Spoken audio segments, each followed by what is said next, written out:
ThatGreatBusinessShow.com is brought to you by De Facto Shaving Oil, the best anyone can get. Made in Ireland, sold worldwide.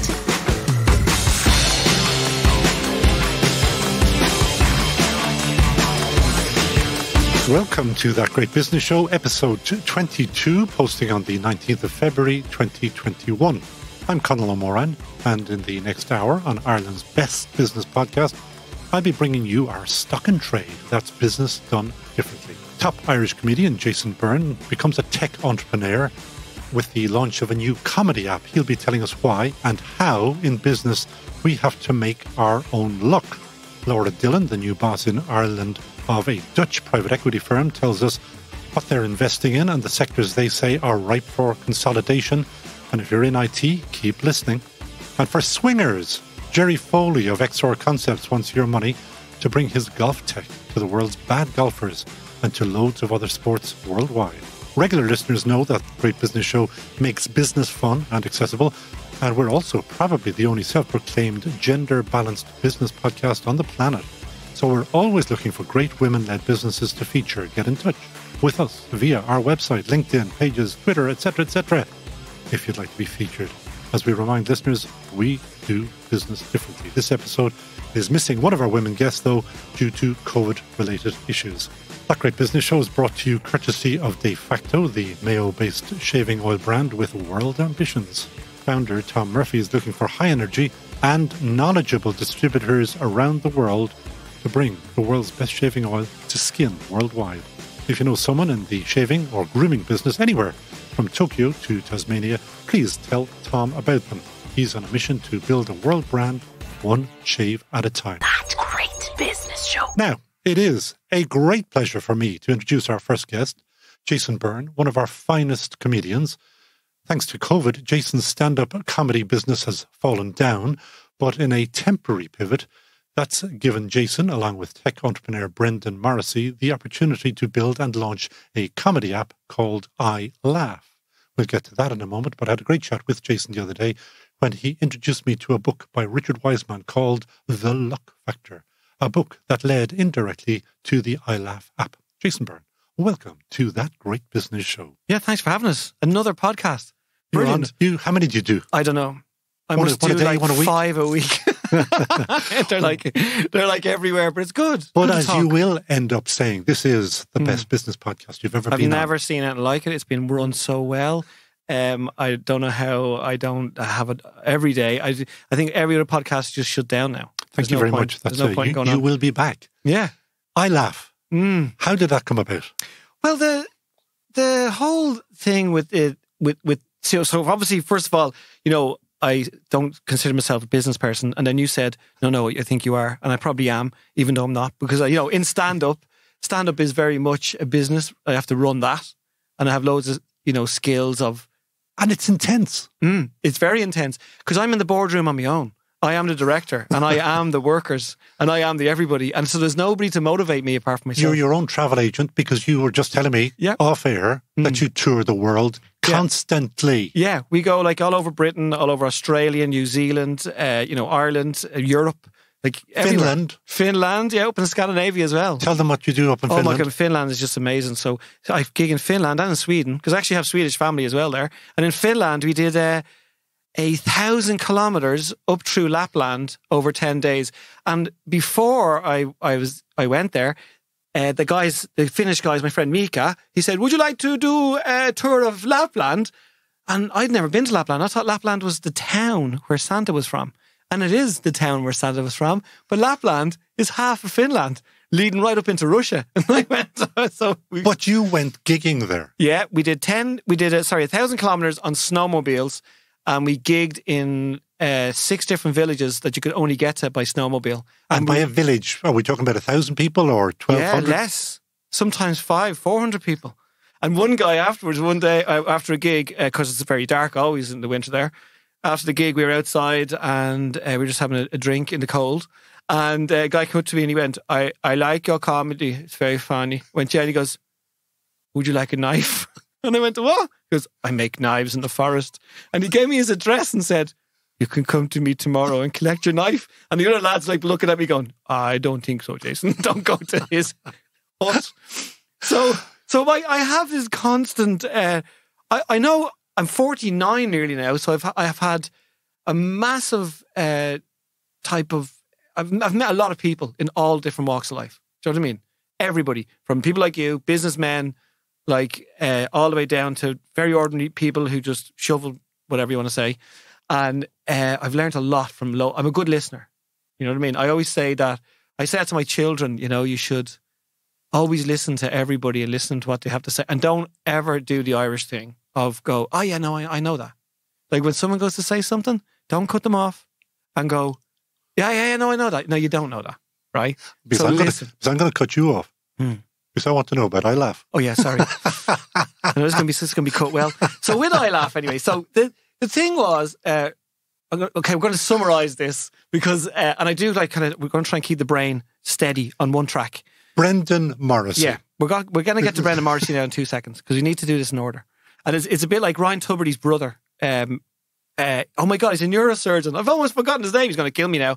But once I was in Ryan Tubridy's in his house with his brother afterwards, and Ryan Tubridy was telling a story about a guest that was on the show, and his brother was going, "Summarise, Ryan, summarise. I haven't got time for this shit. Summarise." So I'm going to summarise. So me in Edinburgh one year, about 2 years ago now, I'm sitting with a friend of mine, Colin Cloud. He's a forensic profiler type dude who then went on to do entertainment. I said to him, I don't really want to do stand-up anymore. Again, I'm getting, bored of it.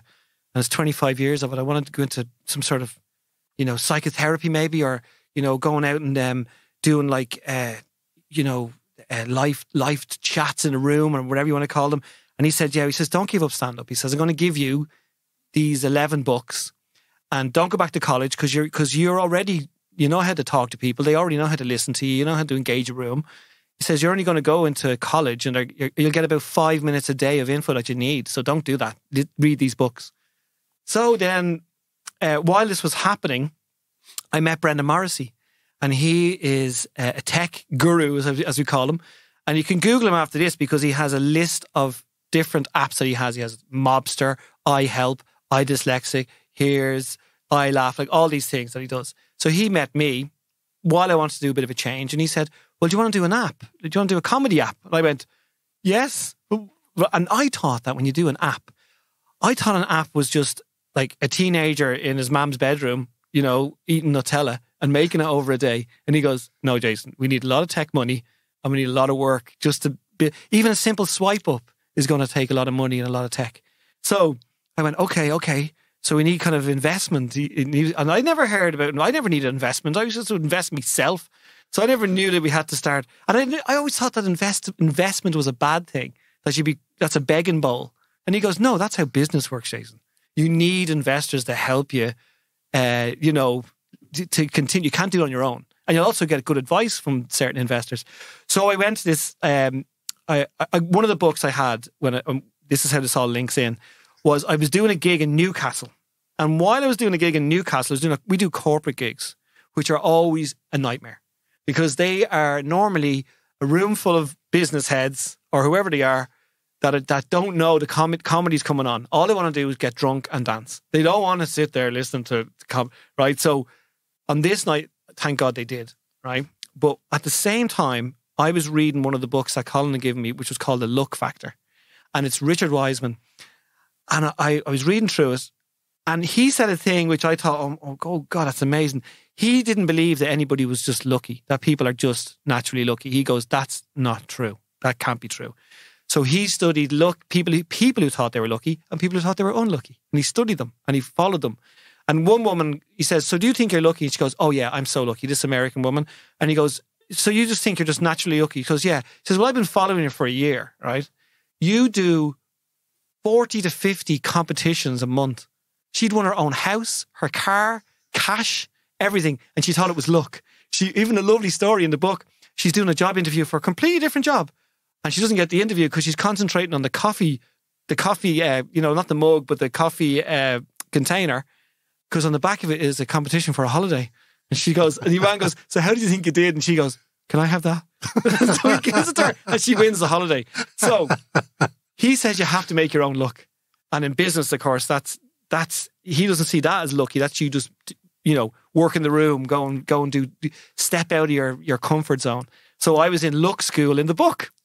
And I went, okay, so what? So the book said, okay, tonight you have to talk to somebody that you don't know, right? I'm a comedian, I'm on stage, I'm always talking to people I don't know. He meant approach somebody that night and sit with them and talk to them because, you know, you might learn something. Yeah, a bit of stalking. And I was like, oh no, nightmare, because they're all going to be drunk after this Newcastle gig. So I'm doing a gig for the Great Annual Savings. Bradley Groves is the MD, CEO, owner, everything. And I was talking to him from the stage, lovely, smiley, positive looking fella. So I said, right, I'll talk to him. So afterwards, met with him at his table. He then bought me a drink. He went, oh God, Jason, that was so funny. Thanks a million. His staff all turned out to be lovely people coming over to me going, that was the best gig ever, Jason. You like, they kept going, you really saved that Christmas, Jason. We had a great bloody time. That's my Newcastle, which Bradley always hates. So I sat there, and this is where people went, oh, you're so lucky. But it's not, because I sat with Bradley. I made myself sit with Bradley. Then Bradley, you know, liked me and he also seen what I could do.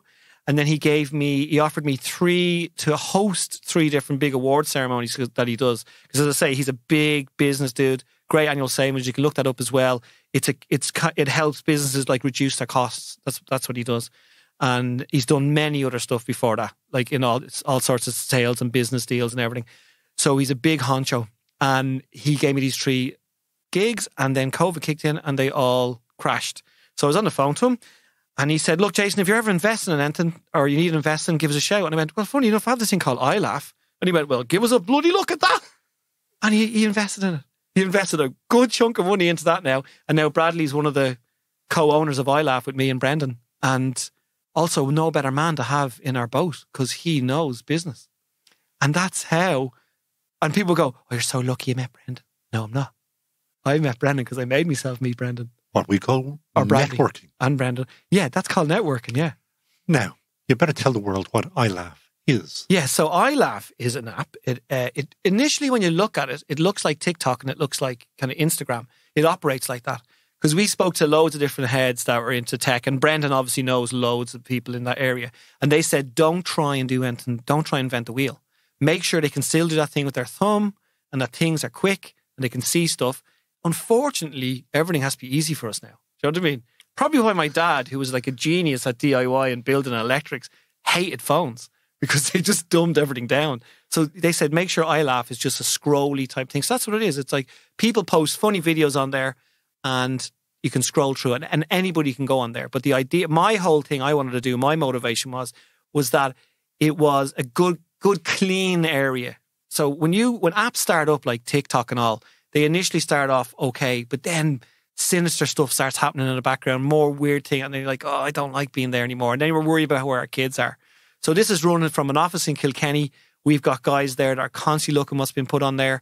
And if it's anything evil or bad or nasty, we just take it down. We're just going, and well, it doesn't have to be. We're not monks here, you know, separating people from dancing too near. You can still put stuff up that's like dark comedy, but nothing that's nasty. And so that's how that runs. And the other thing in it before the pandemic hit, which is a really good thing, there's an events section in there. And the reason, and this is especially for comedians, they can sell their tickets through iLaugh. And there's a QR code, yeah, I always say that wrong. The QR code there that the punter can use, but it is going to be roughly 50% cheaper to get your tickets through iLaugh. Why? Because Ticketmaster charge like a massive amount. And as a comedian, this is all the stuff I didn't even know. Like, you just don't check that. As a comic, you go and do a gig, you go to wherever you go, people buy your tickets, you don't go checking like really deep down like that. But then, Did you never, just as a matter of interest, say that you have sold out, say you told me that you had a massive audience at the O2 once upon a time. Would you not do the simple maths in your head to say, I'm getting paid X, and somebody's taking 4 times or 8 times X? So, you know, simple maths. Simple maths would depress you in the entertainment business. I always said, if you ever went into Dragon's Den as a comic and told them how, you know, your module, they'd be like, sorry, what? Sorry, what? You do the whole gig, and then the promoter takes money, the venue takes money, the Ticketmaster takes money, and then they go and like, it's unbelievable how much stuff that gets taken off us. And it's either you do it or you don't. And so basically, and I didn't know this, iLaugh is taking on Ticketmaster. Yeah. Ticketmaster is a very large corporation. Yeah, but now they have been, they're pulled up there. I love that. This is real Irish, the real Irish attitude now. They're pulled up there recently. Did you see that? About what they're doing, about them charging too much money for tickets. So that's what we're... But they own the venues as well, aren't they? Live Nation. Yeah, but they don't own all the venues. No, but the big ones, the important ones. Yeah, but they can't stop us playing. They can't stop. They can't go, you're not playing that venue, because if they start doing that to all the comics, then the punters will know, and then they'll start a war. You know what I mean? They can't do that. This is the beginning of your Trump era, is it? I know. I just don't know. I'll never be like that. I mean, God, it must be amazing to be that brave in business.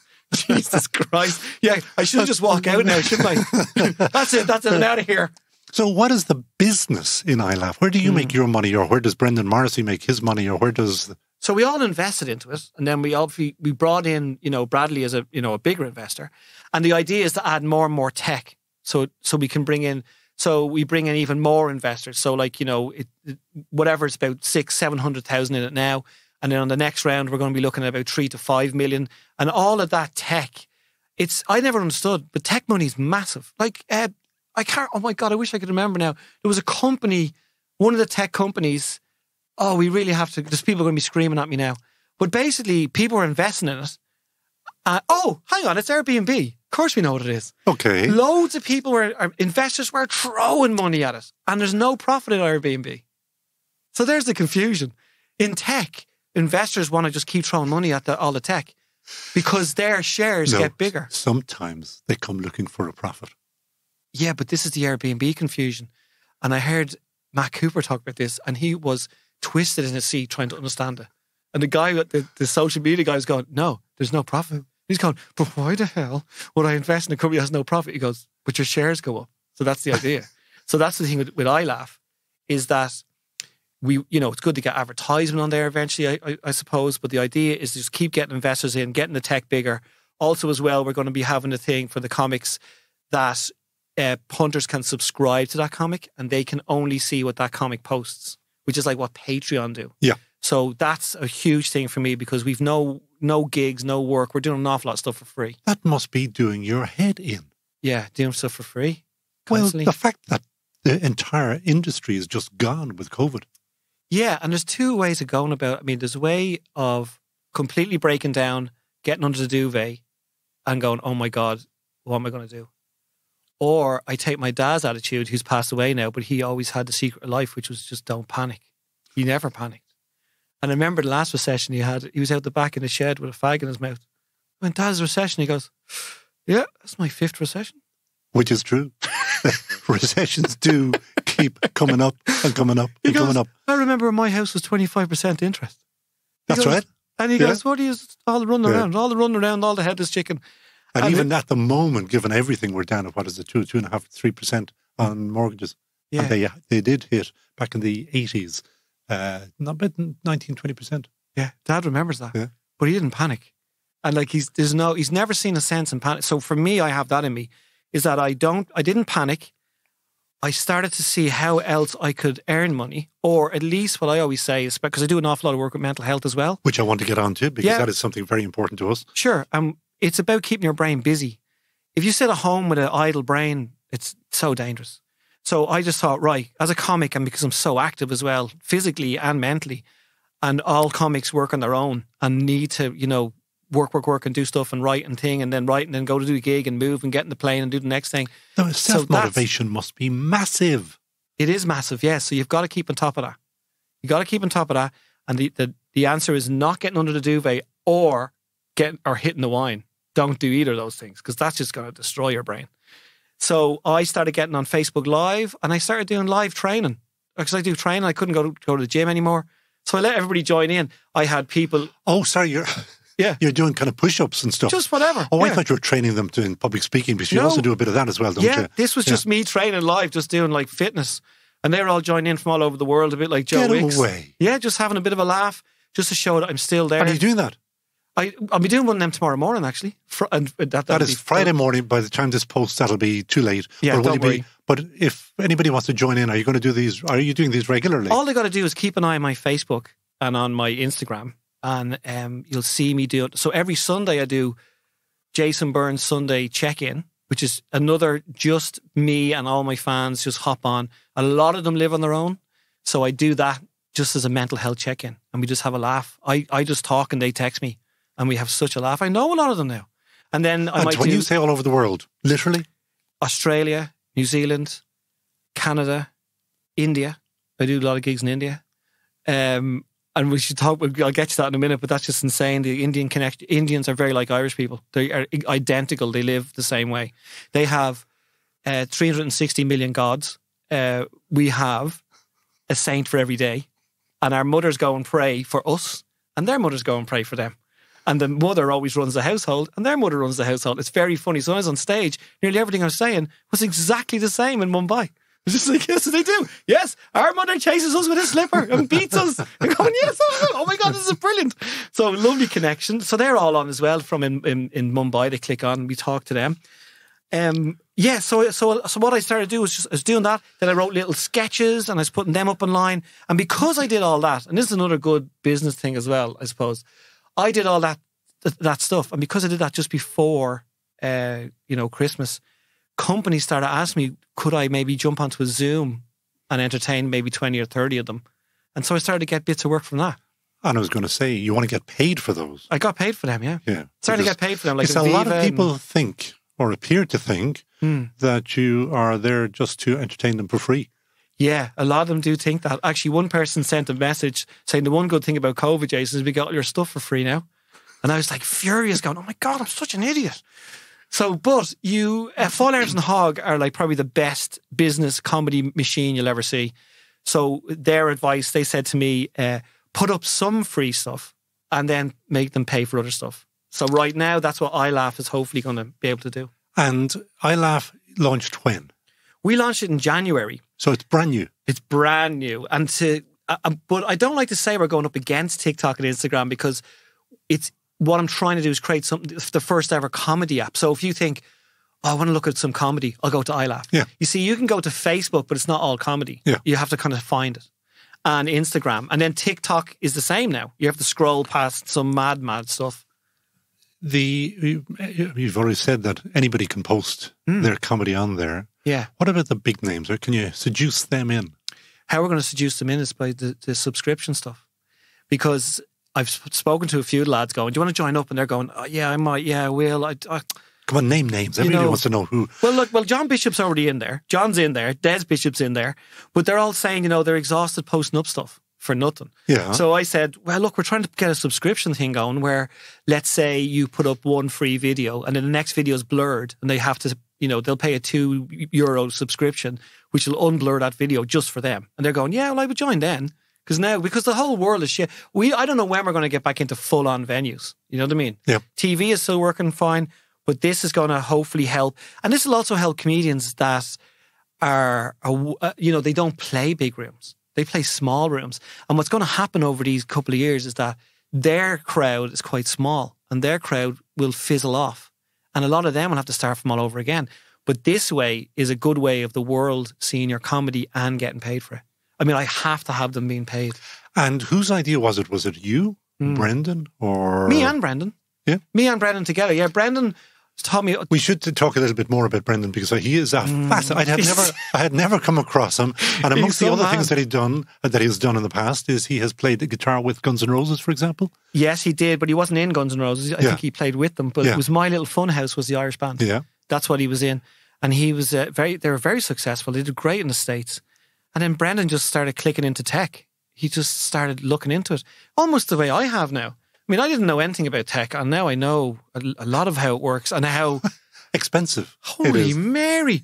Like, what do you mean? How can it cost €100,000 to put that little dot up the top there? And he's going, it's just... Jason, it's got endless, codes and endless people putting in different, algorithms and codes and all sorts to carry on. So it's very, very techy, very tough, very techy. You said maybe 10 minutes ago or something like that, is that this might announce the end of your gigging. Well, the iLaugh? Yeah. Well, I'm 49 now. And I remember listening to Billy Frank... Connolly must be 149. Yeah, I know, but watch how he gigs, though. He doesn't gig a lot. Yeah. He only gigs here and there and now and again when he wants. He's very ill at the moment. So, he is very ill at the moment, but for many years he's only done that. Yeah. But Billy's thing is he loves travelling. So he's an old hippie. So he loves getting back to Australia, New Zealand, but he'll do, only like 5 or 6 nights there. And then he's off traveling around again. So I definitely I'll never fully stop gigging because I love the audience. It's a great feeling making a whole room laugh. You're on your own. Can you imagine? You're on your own there, But I can make people cry. Yeah. I've done that. Not great. But there is an amazing... You're going to fall in love with tech now and you're going to become an Elon Musk type. Well, I don't know about him. Oh, one of those lads. I have no interest in space. And I really don't want... I wish he'd take that bloody screen out of those cars. It's too big. It's really annoying. It is big. I'm going, what are you doing? But I think he does that on purpose just to annoy everyone. Going, yeah, look at my big screen. But I'm loving the way, I'm always interested in how things work. But I'm loving the business end. I've never met a massive investor like Bradley Groves.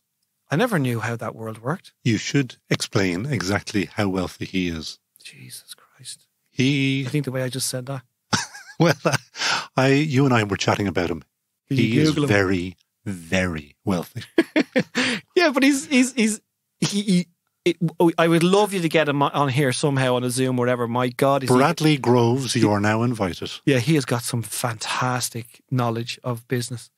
And he's always on the go. And he turned around. Spennymoor is the town he's from. And it was all run down. And he went in and he bought the football team, did up the grounds. They are stunning, the grounds. Brought the team way up through the leagues. Bought a pub there. He started up an academy with 700 children. He pays for everything. Does it all himself. And he doesn't make any money off that. Now, he has made a lot of money. So for you can make a lot of money out of iLaugh, what's the next tech toy that you're going to make? The next, sorry? Tech toy or the next tech... Oh, the next tech toy? Or your app. That's completely not iLaugh. Yeah.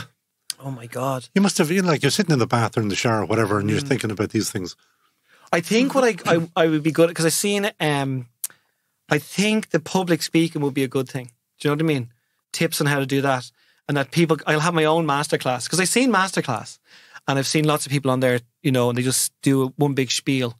But I'd love to be there, and teach people in their business how to do it. And they can basically, log in and latch into me and I'll work out a way. I don't even know how I do it yet. Well, I'm going to introduce you to David Nihill. And David Nihill was on one of the previous That Great Business shows. And that is a lot of what he does, except he does it in Silicon Valley.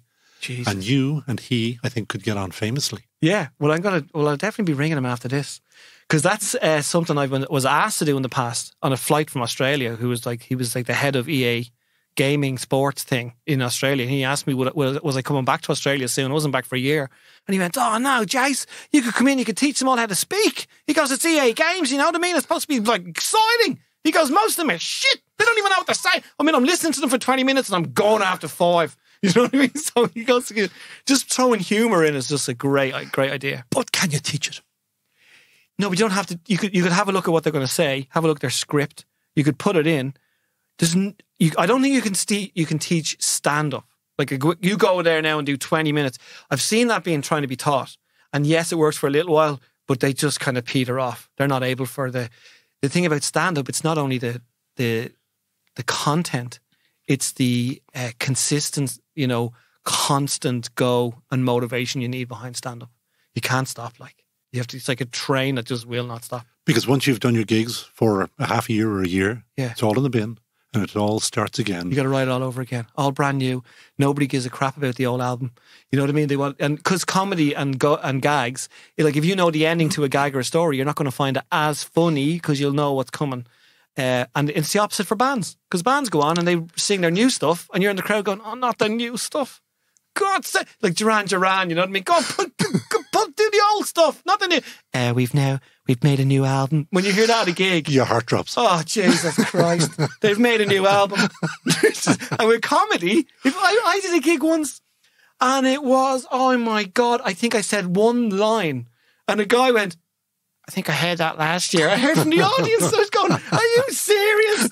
I've just said it without thinking. I thought it was funny. And they go, oh my God. And he just went, and it was Australia as well. And he goes, I'm sorry, Jace. So, yeah. And the idea with iLaugh as well, get more investors and then sell it. Cool. That's a cool one. So you want investors, TeamGBS, that's us, That Great Business Show. They might have money to invest in this. Good. Yeah. Well, so how much money do you need? 3 to 5 million. Okay. We'll organise that. Well, Brendan always knows how much we need, and but which I didn't understand was the maths that once once the investment goes in. See, I've never seen this. The price of the company goes up. An investment goes in, it goes like that, and I'm going, "Oh, this but is there's good." a reason for that, because if the maths. Just imagine a house and you put 7 million quid into the fridge. Yes. Well, the house is worth the value of the house plus the 7 million quid in the fridge. I know. And then people say, that's a special house, so we'll add another 2 million to that, to the price. Come here to me before we let you go. We have a little thing called Hire in a Heartbeat, where you're going to tell me somebody that you would hire for any team or for whatever you're doing in a heartbeat. Okay, so hang on. In a heart. Oh my God. I suppose it's going to. Well, I don't want to be saying Brendan. This has to be someone like that we haven't heard. Could be yet. anybody. No. Could be Brendan. Could be Bradley. Well, unfortunately, I would have said my dad. But there you go. But that's fine. I would have said my dad. Why? He's not around anymore, because if you want calm advice in any walks of life, everybody he met all the time just went, "Oh my God, I love your dad. That stuff he just told me. That's cool. Exactly how I'm going to approach everything." Yeah. And unfortunately, your dad passed a year ago. Yeah, Wednesday. This Wednesday is the year. It's 24th of February, day before my birthday, which is also very Irish, because my mum is on the 25th, so am I. And she was going, "I can't believe your father did this to us. It's my birthday." Isn't that brilliant? And I go, "Ma'am, he didn't die on purpose." And just to say, because people always want to know, it wasn't a COVID. Dad was 81. He had a stroke. He was told endless times, by the way, if anybody's listening, don't be smoking. Stop smoking. And Dad was like, "Oh, not at all. It'll be grand." And then he had a stroke. He was very lucky in a way that he had a stroke and he died in 2 days. So he didn't have to go through the horrific stuff. But so now, Dad. sorry, final question, because I must make sure to include this. Your mental health stuff, so important. Yes. You have a podcast. Yeah, I'd love people to click onto this. It's on Spotify and iTunes, and it's called Mind Your Loaf. We've done 2 series, myself and Mar, and we also work. The podcast is in a website called turntome.ie, and that's turn as a number 2, me.ie, and that's an Irish website where you can get free counselling online, because counselling, as we know, costs a fortune. I mean, I'm in counselling. Jesus Christ, I have to knock it on the head sometimes. But so it's free counselling online, and there's peer groups on there. And if anybody's not feeling great, it's totally anonymous as well. But you can knock onto the old Mind Your Loaf. And funny enough, we're going to be looking for sponsorship for that for our 3rd series. Good. So we're going to be shouting out for people for that too. But that's a really good one. People have found a lot of help in there. And there's a lot of different topics, from grief to luck. So you'll find something. Well, the VHI or Leia or somebody should be sponsoring that. Yeah, I mean, that's who makes sense, doesn't it? Yeah, I would definitely be approaching them. And we have, we've had such amazing people on there. Such great advice. From around the world, isn't it? Yeah, all around the world. From the Dominican Republic to Dublin. If I asked you to show me the Dominican Republic on a map, would you be able to show it to me? Yeah, because I had to look it up before I interviewed Sarah Knight. Sarah Knight is the one I interviewed, and she owns the books. You have to say the word. It's fuck down. That's the book, but it's asterisks out. She's like a world top seller. She lives in the Dominican Republic, which is just under Cuba. There you go. You learn everything on That Great Business Show. That is Jason Byrne. Jason, thank you so much for joining us on That Great Business Show. Well, look, thanks for having me, and remember, we're not all just lucky naturally. It's all go, le cuirsaí gno on thatgreatbusinessshow.com. Laura Dillon is the relatively new boss of the Dublin office of Waterland, a Dutch-based private equity firm. Waterland recently raised another €2.5 billion in funds to continue what they call their buy and build strategy. I've looked through the Waterland portfolio, and to say it's eclectic is, well, at least true. They have investments in riding stables, gyms, debt collection firms, live events, and they've even invested in a company that does something called incinerator bottom ash treatment. The good news for Laura Dillon is that I won't be asking her about that one, but I do want to know what Waterland wants in Ireland and how much of that $2.5 billion they'd like to spend here. Welcome to That Great Business Show, Laura. Thank you very much, Conal, and very nice to chat to you today. 2.5 billion. And that's only just one of the funds raised, because this is number 8, I think. It's a big fund. It's a big operation. That's correct. Waterland's been around for 21 years and this is our 8th fund. So we raise on average, maybe every 3rd year or so. And in terms of how much we want to spend in Ireland, we want to spend as much as we can find good companies to back here. And what is a good company? For us, so we're a private equity investor. So we look to invest and partner with established Irish companies that are already generating good profits. We typically say maybe north of 2.5 million of profit, already generating good cash flows, but ultimately that they want to expand faster than they can maybe do from the resources that they have today. So from our perspective, we're not a seed investor, we're not a venture capital investor, we're a later stage private equity investor where we partner with established up and running companies that are maybe family owned, they're maybe have multiple shareholders in them, and we look to partner with those existing businesses to grow them faster than they could do by themselves. And one of the nice things about you, your bit of history, is that you went through that process yourself with a family business. Exactly. So I've kind of come full circle, I would say, at this point. The odd one, actually, because normally, well, at least to my understanding, it normally does go the other way, doesn't it? Yeah, it's an interesting one. My poor father still says, will I not just get a steady pensionable job? But, I've come from a chemical engineering background, worked in advisory. Then I actually worked in private equity before in 2010 in the last recession, founding my own healthcare distribution company with my father as the chairman. Dad was 70 at the time and I got him out of retirement. But I've had the pleasure of kind of founding, starting, being able to grow a company, then being able to exit it. And now I've come back in to be on the investor side again and really partner with and help those people to grow. And I suppose it's interesting that I've kind of seen the entrepreneur side and now I'm back on the investor side. And one of the things that you told me was that when you sold your little baby, it hurt.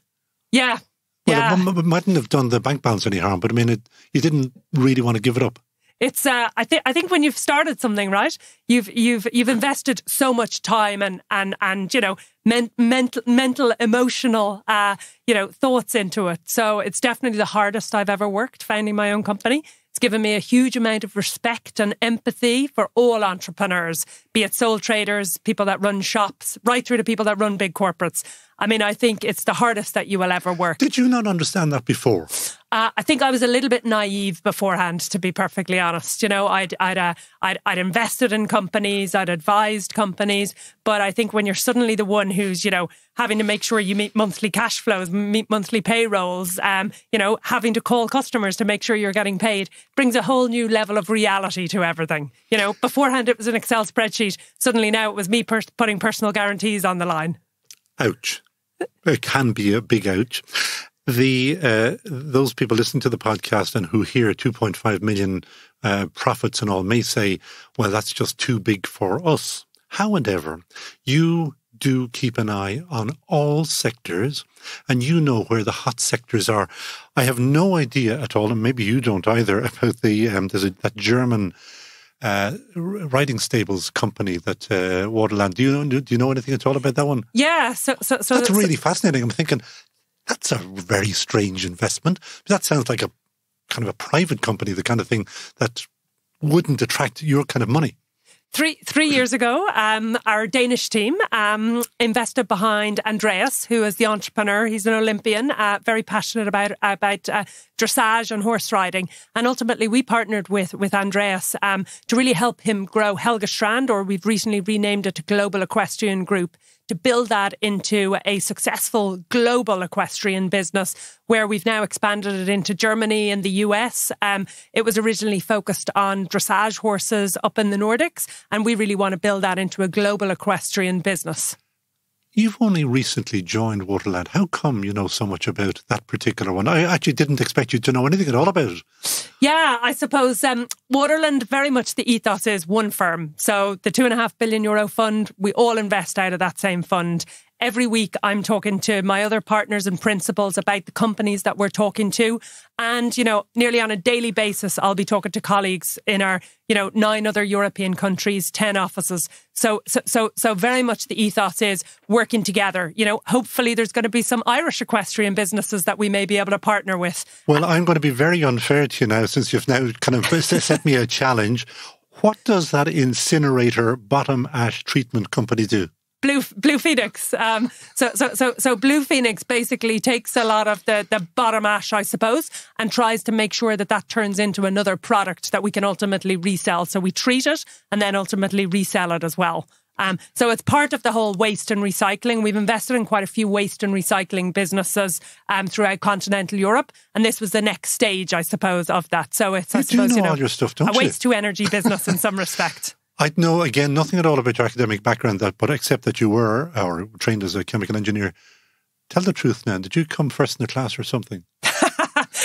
Let's just say I was always reasonably studious, but I think you did. Definitely didn't come first in the class. No. Okay. But I do still very much, enjoy the experiences that engineering taught me. And indeed, even last week, I was speaking to one of my old professors. Tell me about businesses that actually excite you and that you would be really attracted to if you saw that they might come in through your door. Yeah, I think it's an interesting one, Conal. For me, it's much more about the management teams and the people that we're going to be backing. I think I can get excited about most businesses. Coming from an engineering background, I like things that are tangible. I like things that make things, engineering, manufacturing, right through to companies that are more making things efficient. So technology businesses. So we will invest right across the spectrum. And I think for me, it's about businesses where there's fragmented markets, where we feel that Waterland's buy and build strategy can really help smaller companies to come together to make it into much bigger than the sum of the parts.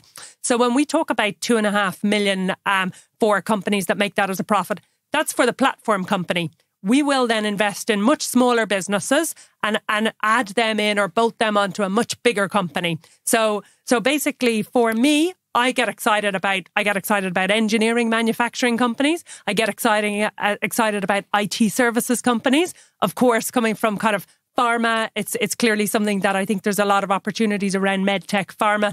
But indeed, increasingly, we're seeing a lot of Irish companies that are providing services into data centres, which are really growing strongly. And for me, it's about being able to work with and partner with entrepreneurs, business owners, families to help them really achieve their aspirations of growing their businesses into much bigger companies that will leave a long-term legacy for Ireland. Okay, so you have your platform company. Now you are looking for the bolt-ons.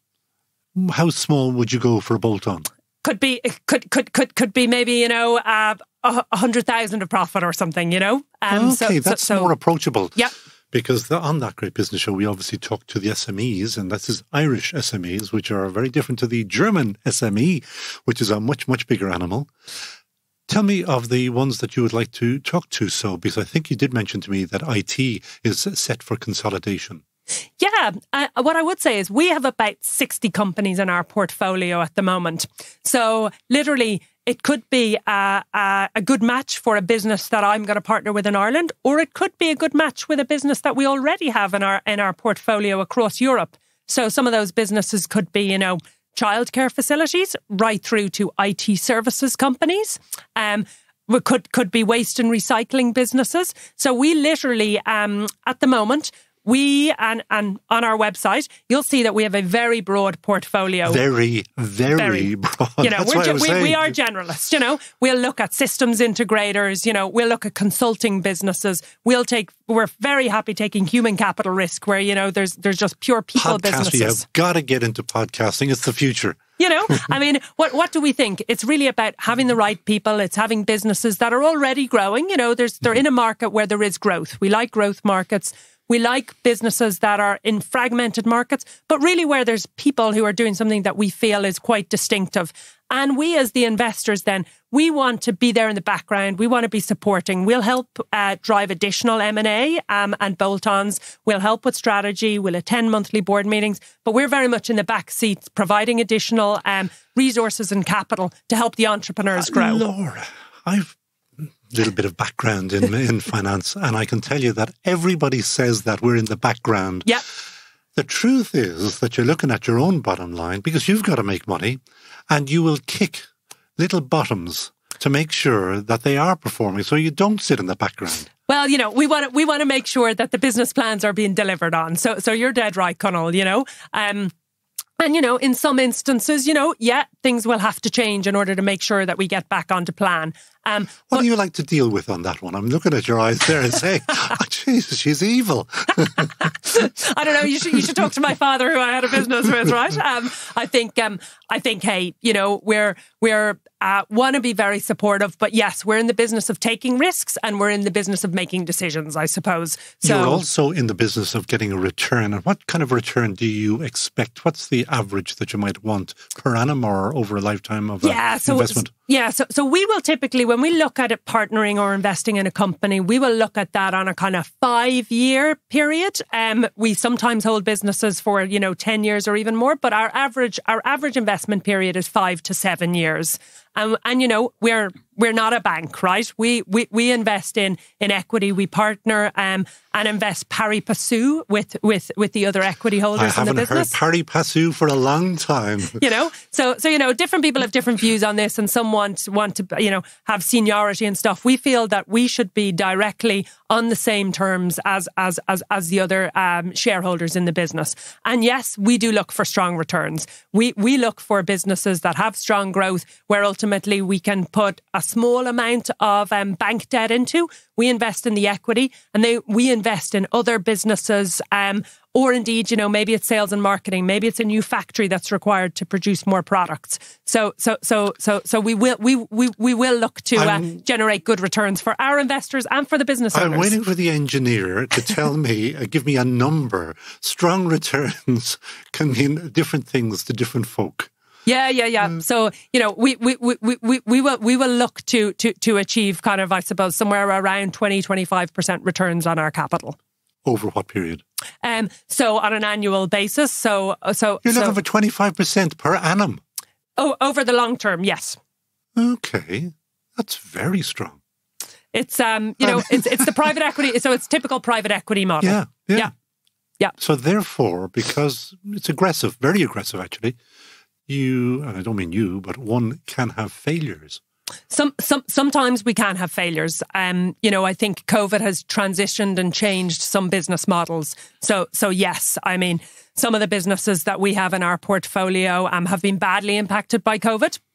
We've got an online travel business. I think that model has completely changed. We've got restaurants in our portfolio. So I think, yes, but we're all pragmatic and we understand that sometimes there can be failures.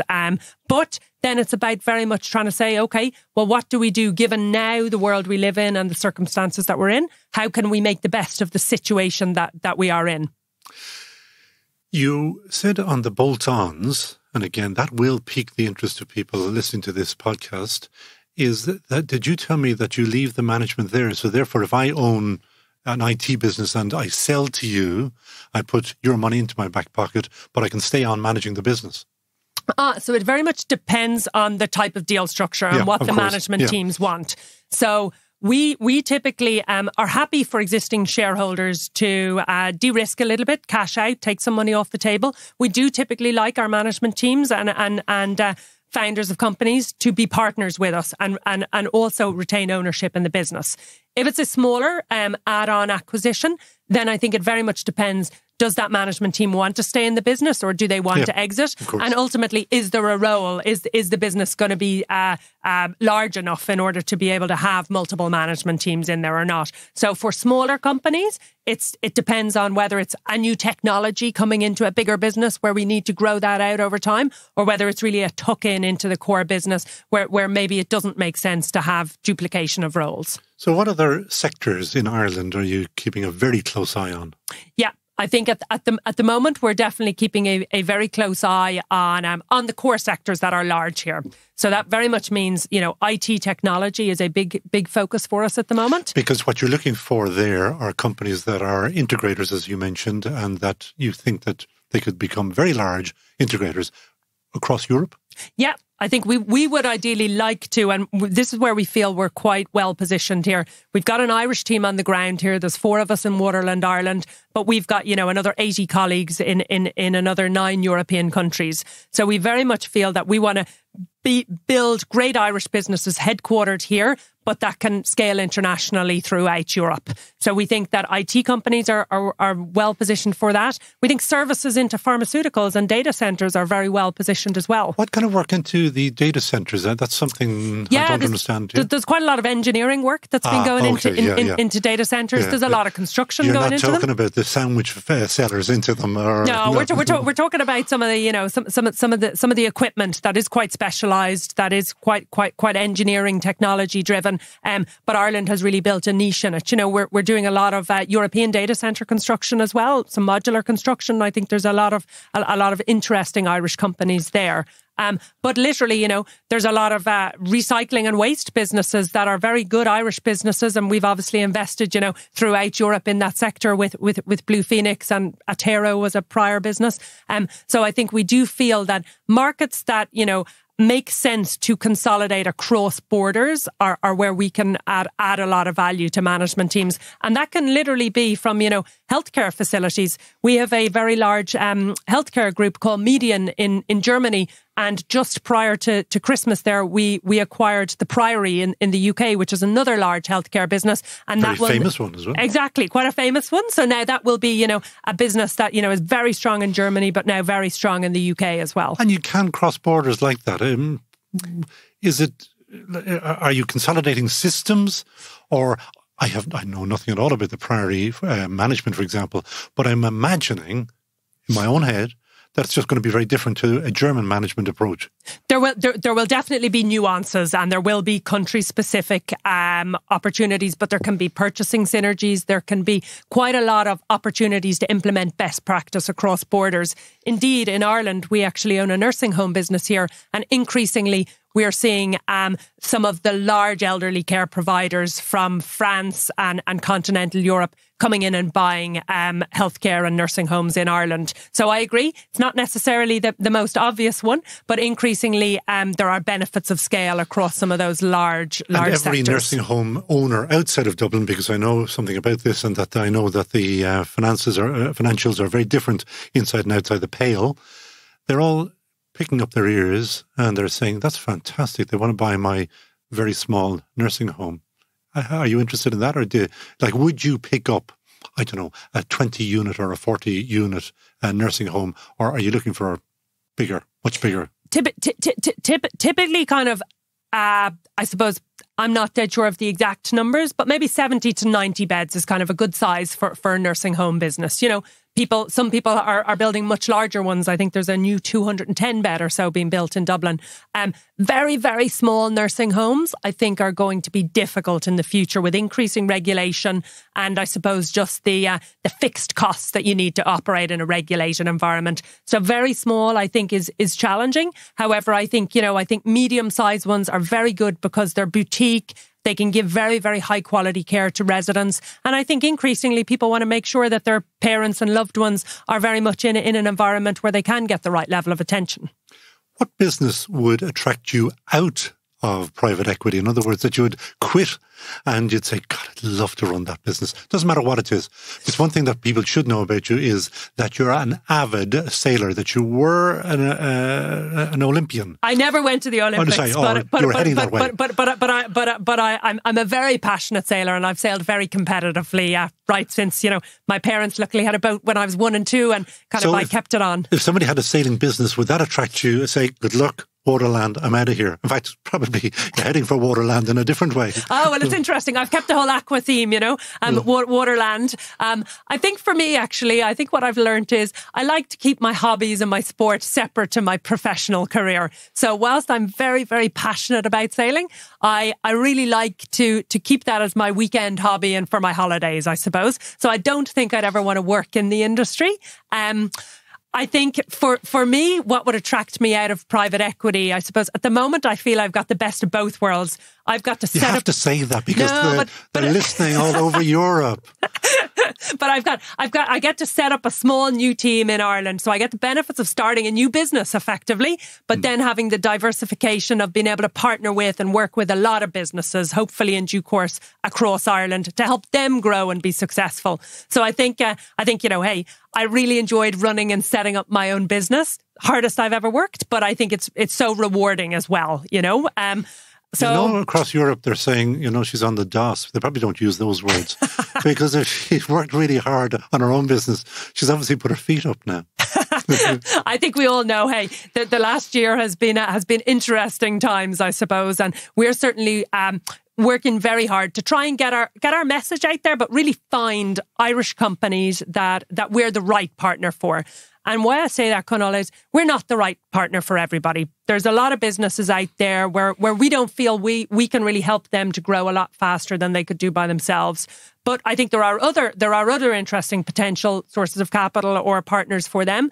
But I think there are many companies out there, it's not going to be indefinite. I think, if we could do a couple of investments every year, that would be great. And I think it's very much about trying to figure out who we can help, but then also, through each conversation that we're having, I think there's either, that could be good for us, or hey, you should chat to those guys because these guys could really help you. So I think the Irish way of, connecting and making those connections, I think is really powerful. So we have this little section called Hire in a Heartbeat. Who would you hire in a heartbeat to join your team, either in Waterland or on this business that you're going to head off to run somewhere else? Yeah, it's an interesting one, right? Clearly, there's lots of phenomenal business people who I think I have huge respect for. Some of whom I've been lucky to have as mentors. But I think and it's a testament to him. I think it'd be my father again. Dad has now turned 80. When he was 70, I got him into business with our small healthcare distribution business. And now, luckily, he's still an advisor to me. Nearly every company I ask him about throughout, no matter which county in Ireland it's in, Dad knows something about them. So I think, luckily I don't have to pay him, but he still gives me great advice. Mr. Dillon, it is Mr. Dillon. Mr. Frank Dillon. Frank Dillon, you're about to be dragged out of retirement again. Every time I make a suggestion about something, he says, Laura, I'm not working anymore, That's Laura Dillon of Waterland. And if anybody wants to contact you, it's very simple. It is Waterland. You're down on which road on Dublin there? Yeah, we're currently on Mount Street. Yeah. We're going to be moving to Fitzwilliam Square, hopefully. But I would say, my contact details are on our website, waterland.ie. So I'm Dillon at waterland.ie, and very happy to chat to all business owners, entrepreneurs, and hopefully I can help. And hopefully we could maybe do some business together. Laura, thanks very much for joining us on That Great Business Show. Thank you very much. Subscribe today to That Great Business Show on your favourite podcast platform, including Apple and Spotify. That Great Business Show, Ireland's best business podcast, is made possible through the support of that great Irish shaving oil, De Facto. Made in Mayo, sold around the world, they're on a mission to become the #1 shaving oil brand in the world. Help them achieve that ambition by buying it today on defactoshave.com. And I better announce the winner of the Cool Swan promo that we had on episode 21. And that package is won by David Dowling, I think, of Cronin Movers in Dublin 15. And he joined us on the GBS, That Great Business Show, LinkedIn page. And that company is, because I looked them up, they're into workplace and machinery relocation. Cronin Movers, David Dowling, the winner. So we'll be in touch with you, David Dowling. This could be your ad on thatgreatbusinessshow.com. That Great Business Show. Now, my next guest, Jerry Foley, studied computer science in Trinity College at a time when the internet literally didn't exist. Since then, he's worked with the Revenue Commissioners, the Bank of Ireland, and he has founded a handful of companies in different sectors. So, a true entrepreneur. Through all of this, his real passion was, and is, golf. Not that he's good at golf, he just likes golf. So much so that his latest company, 2-year-old XR Concepts, is hoping to teach bad golfers to be great. using a technology that he hopes will be applicable across a large number of other sports. XR Concepts is a participant in the Trinity College Dublin's Tangent. That's the Alcessor-backed AI accelerator that we featured previously on That Great Business Show. 10 participants have been chosen for the 5-month accelerator program designed to support global early-stage AI companies at prototype or proof of concept phase. Jerry, welcome to That Great Business Show. Thank you, Connell. My pleasure and lovely to meet you. The people at Tangent used the word, which I avoided, that you're a bleeding edge. What's bleeding edge of XR Concepts? Well, the bleeding edge, I suppose, for us is that we're using some of the latest and emerging technologies, including artificial intelligence, and we're applying that to your golf game to help people improve and even to make good golfers play a little bit better, not just bad golfers to improve. What does it do? So essentially, what we're about is giving people automated feedback on their technique. So if you pick up your golf club and you're practicing, either through virtual reality, which could be a headset, or just by using your mobile smartphone, we will give you automatic feedback on your technique and then make recommendations as to how you can improve and potentially even list the number of drills that you can work on to make you a better player. So you take a video of me with the smartphone doing my drive or whatever, and then sorry to interrupt. The shorts game. Initial focus is short game. Okay, and for non-golfers, that means up on the green and really well. Short game is about 100 yards in. We're leaving out putting at the moment, so we're starting really from about 100 yards in to the short chip shots, and then you get on the green and putt. We'll do putting and driving in due course. Guess who doesn't know his golf?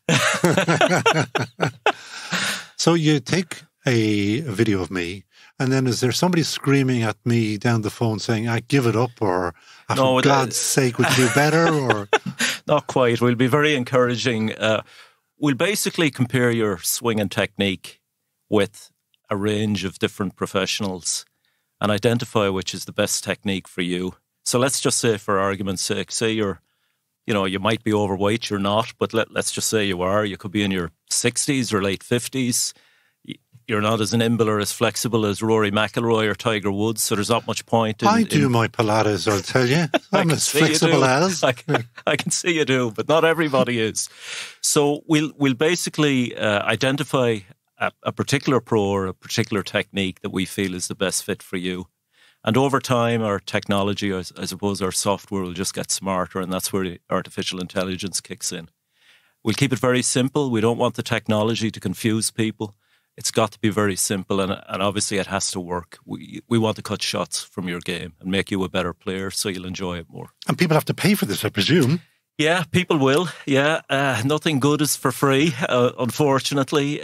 We may start, or when we launch, we may have a freemium model just to get people into the product and excited by it. But yeah, ultimately we will be charging.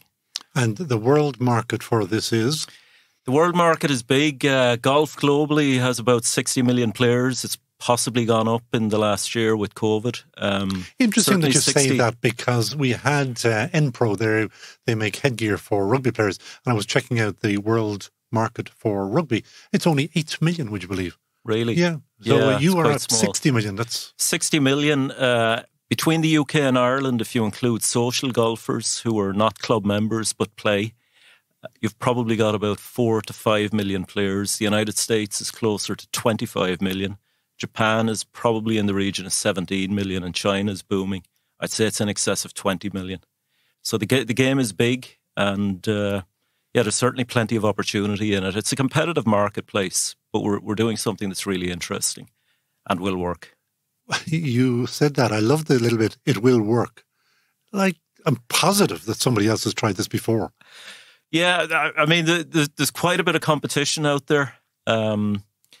There's not as much competition using the technologies we're using. That doesn't give us any guarantee for success, but we're very confident that the way we're approaching it and the people we're working with, we have a world-class short game coach working with us, a guy who's Gary Smith. He's arguably one of the best short game coaches in the world. And what is he doing for you or with you? Does He's really the subject matter expert. So we're distilling his teaching philosophy, his approach, which he's basically picked up coaching the game for almost 50 years. and he's worked with some of the best players in the world, Danny Willett, Justin Rose, Tommy Fleetwood. And Gary has literally spent thousands of hours studying what makes the best players in the world better at short game. And we're going to take that expertise, wrap some software and tech around it, and deliver that to people. Now, you're already up and running for 2 years, I was reading. What have you been doing? Well, where's the product? Yeah, it's taken time. I mean, we've spent quite a bit of time doing market validation, looking at different technologies, trying to figure out what's the best way to build this and deliver. Because that XR does stand for something. Yeah, XR stands for extended reality. And extended reality is basically a mix of virtual reality, augmented reality. We've probably introduced what they say in business terms as a small pivot. About a year ago, we started looking seriously. We love a pivot. At the whole area of artificial intelligence. And by applying the technologies within that to what we're doing, we believe we're going to deliver a much better offering in the long run. And that is why you're on that Alcelsor program, because that is all about AI. Totally. And it's a great, it just started about a month ago, but we're being exposed really to some world-class people, which is fantastic. You can only soak it all up and learn a lot. I'm a technology guy by background. I have to ask you this. You were in Trinity now. I won't name dates. Yeah, don't go back. But what the hell could you have been studying in computer science back quite some years ago? Yeah, well, actually, we got very close to machine language. We were almost down at zeros and ones, which is where it still is. It's binary, it's digital. We would have worked with IBM Assembler, which is literally a couple of steps away. So you must have been one of the earliest into this area, were you? There were people ahead of me, but it was still, I mean, the mainframes were massive. There was a lot of development. I mean, COBOL is still practically in every global 500 company out there. I would have done a lot of programming in COBOL. There's a lot of code, legacy systems still there. So while it is kind of a little bit historic, it still drives a lot of major systems all over the world. The good news for investors is, because I'm jumping from COBOL to golf ball, like that. That's why I'm in it. And you're actually trying to raise some funds. Yeah, we're actually just going through with myself and my co-founder, Dermot Fahy. We're just going through a process now. We're looking at the level of funds we need to raise. We're getting some financial advice on that. We're learning through, obviously, the Alcelsor program as well and speaking to some of the people there. So we hope to make a decision in terms of the fundraising within the next few weeks. And then we're going to market. And come on, tell us, what do you think? Will you need $1 million, 5 million? I think it'll be under 5. Okay. But it could be $1 million, it could be more. Might be slightly less. So it's all about... And I presume you'd love what we call wise money. So there's a lad called McElroy, he's from Hollywood and County Down. He might be the kind of guy who might be listening to this. Yeah. And who might just say, I understand what you're doing.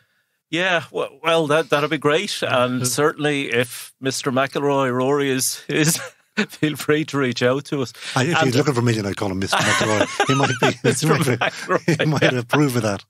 Yeah, no, absolutely. And I suppose, to be fair to Mr. McElroy, he wants to get more people playing the game. He wants kids to play it better. And that's great to see. And we'll certainly get more people playing the game. And I think we will help the people that are considering giving it up because they just can't perform. Come here to me. I've just had this thought, which is the way my mind works. Yeah. If everybody, now I know if everybody, but which is not going to happen, if everybody adopted your XR concept and used it, and if everybody dropped, say, 3 or 4 shots each, there's no win for anybody. Like, you're not getting ahead of the opposition, are you? Yeah, but probably everybody won't. So I just get in there quick and take advantage and maybe win a few more prizes.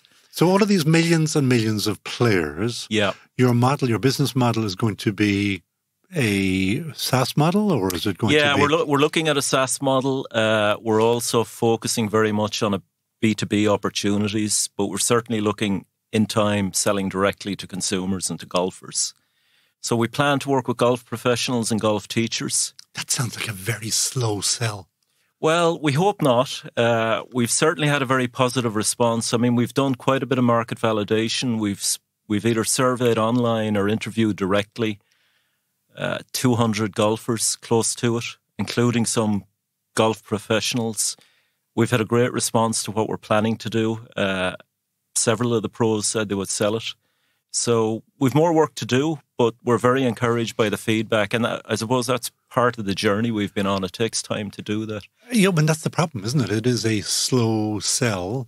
But I'm intrigued now about the pros. Are you not going to do them out of work? No, not at all. In fact, I think if you look at a typical golf club, as many as 80 or 90% of golfers really don't take lessons. Certainly not regular lessons. So there's a huge portion of that market that's really untapped for the pro. They're buying golf equipment, they're buying balls, they're buying gloves, but they're not taking regular lessons, and we believe we can help with that. And also, it takes time to get to scratch in the game. I'm going to get to your game in a second. Well, there's a big bus coming down ahead for you. Before you get to my game, it definitely takes time to get your handicap down. Yeah. So we can teach and remind people of a lot of the key fundamentals in the game and the little variations for different shots. And then the pro can obviously come in and help out with some of the maybe tougher things. How good is your game? It should be better. I have ranged in my lifetime from about a 16 to a 19 handicap, which isn't great, to be fair. Well, I'm wondering, if you're using this XR concept, have you not managed to knock a few shots off? That's a trick question. Yeah, how can you answer this? And it's a fair question, but as they say, practice makes perfect, and I don't practice enough. I have to say, when I did my first golf teaching products, just an interesting little story. But you've got a big history here. Well, yeah, I've done a few golf training products before. Collectively, they've sold about 150,000 units around the world, which is pretty significant. We didn't make a load of money out of it because margins were tight. But I remember when I did the first one, it was a CD-ROM back in the mid-late 90s, and I hadn't hit a golf ball. We're going to have to give a history lesson about all of this stuff. People listening say, a CD-ROM, what the hell is he talking about? Is that a golf term? I know, it's going back a bit, but when I played my first game of golf, not having practiced hit a ball, I almost broke 80 down in Rosslare. And so it just shows you, if you soak in the knowledge that we can deliver, it will definitely help your game. Your Alcessor program in Trinity is going to last 5 months. Yeah. When are you going to launch your product? We're aiming to launch during the final quarter of this year. That's soon, actually. We're working on actually 2 MVPs at the moment. We've a minimum viable product. Yeah, I should have said that. I'm going to whip people if they start using acronyms. I used to have that back in the day. My apologies. Minimum viable product, which is similar to a prototype, which will demonstrate the capabilities of what we're doing. I wonder why they changed it to MVP from prototype. Yeah, and actually tells a story, doesn't it? Yeah, it does. And I think an MVP is a bit more advanced, but don't ask me to explain the difference, Connell. So we will have a mobile as well as a VR headset version very shortly, literally within the next 2 or 3 weeks. And if you're going to start going down the headset, I mean, isn't the technology there changing so rapidly? Yeah.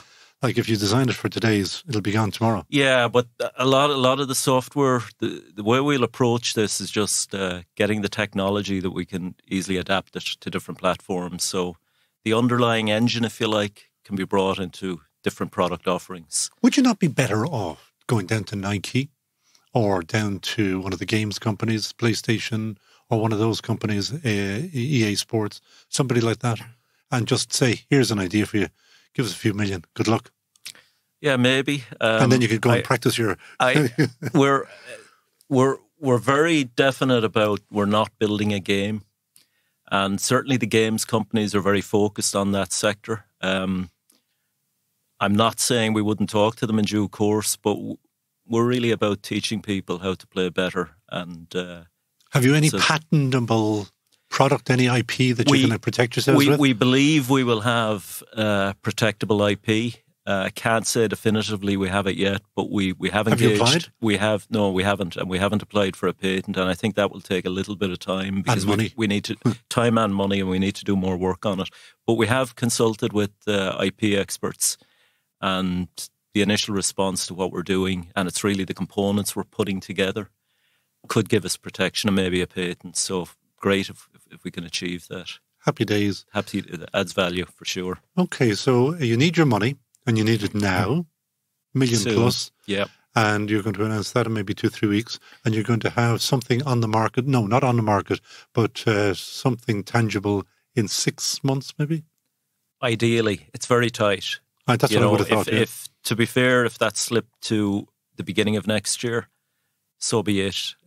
It's about getting it right, getting the product right. So personally, Dermot mightn't agree with me, whether it's final quarter of this year or early next year. As long as the product is right and we're ready to launch and everything is in place, then we'll put it out. Have you run your numbers? How much money can you make out of all of this? Can you make a ton of money? Yeah, we could do very well. Yeah, I mean, there's a nice smile on your face there, and a little glint in the eye. We could do. To be really honest, we have to build a world-class product. There's a lot of competition in this space. We believe we will deliver a world-class product, and on the basis we do that, yeah, we could do pretty well, yeah. Final question. No guarantees. Sorry for interrupting, yeah. No, but that's business anyway, isn't it? I was going to ask you a little section here about hire in a heartbeat. Who would you hire in a heartbeat to join your team? If I could mention one name... You can mention 10 names if you want. Okay, well, I'll mention one because I spoke to him many years ago and he kind of encapsulated what we're trying to do, although we might never achieve it. He's no longer with us, Bob Torrance, world-class golf coach, Sam Torrance's dad. Used to coach Porrick Harrington. He told me once he could teach anybody to play off scratch, and that's just inspirational, and he believed it. And Bob was coaching, I'd say, up to the day he died. And if we can do a little bit of that, we're well on track. I believe we've got the equivalent of Bob and Gary Smith on the short game, but a world-class long game coach would be great to have aboard. That sounds all right, and that's maybe there's somebody listening as well who might want to join your team. Yeah, we'd be delighted to. Especially if they open up the checkbook. For sure. That's Jerry Foley of XOR Concepts. The plural there. Have we got more things coming down the track? We're very focused on golf, but certainly the technology and the IP we're developing, we believe will be applicable to other sports, and particularly equipment-based sports.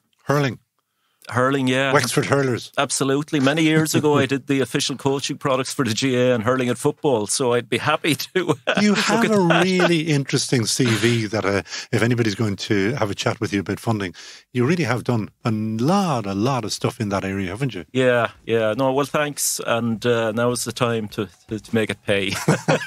Good man, Jerry. That is Jerry Foley, as I mentioned, of XOR Concepts. And that is also it from That Great Business Show, episode 22. Our thanks, as usual, to the incredible sound team here at the Dublin South FM podcast studios. Keith Stars was on duty today, and Peter Rice will continue the good work overnight, ready for posting Ireland's best podcast. Brendan Morrissey via Andrew McAdam at Microsoft lined up Jason Byrne, and thanks to Oina Phelan at Tangent in Trinity College for finding us Jerry Foley. As usual, if you know any great businesses that deserve to be highlighted on thatgreatbusinessshow.com, go straight to the website and share their story.